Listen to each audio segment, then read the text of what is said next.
1. ഏത് പർവ്വതനിരയാണ് ഇന്ത്യ നേപ്പാൾ ബോർഡറിലൂടെ കടന്നുപോകുന്നത്?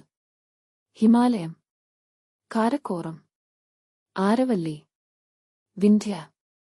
ഹിമാലയം. ഇന്ത്യയിലെ ഏറ്റവും നീളമുള്ള നദി ഏത്? ബ്രഹ്മപുത്ര, ഗംഗ, ഗോദാവരി, യമുന. ഗംഗ. ഇന്ത്യയിലെ ഏറ്റവും നീളം കൂടിയ കടൽത്തീരമുള്ള സംസ്ഥാനം?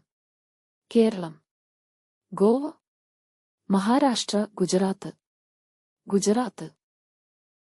താഴെ പറയുന്നവയിൽ ഏതാണ് യമുനയുടെ തീരത്ത് സ്ഥിതി ചെയ്യുന്ന ഒരു നഗരം?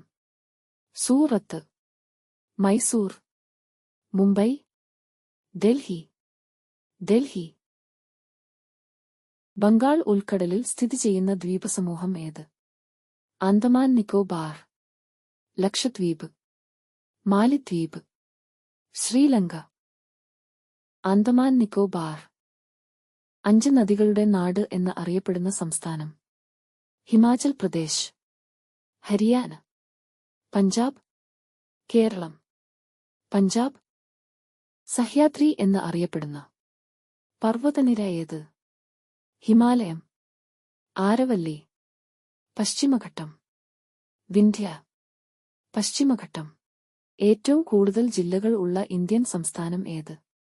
Uttar Pradesh, Madhya Pradesh, Maharashtra, Tamil Nadu. Uttar Pradesh. Spice garden of India എന്ന് അറിയപ്പെടുന്ന സംസ്ഥാനം?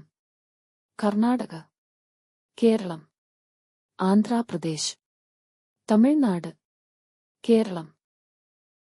ഉദയസൂര്യന്റെ നാട് എന്ന് അറിയപ്പെടുന്ന സംസ്ഥാനം? Arunachal Pradesh, Assam, Andhra Pradesh, Meghalaya. Arunachal Pradesh. Thanks for watching. Please like, share and subscribe.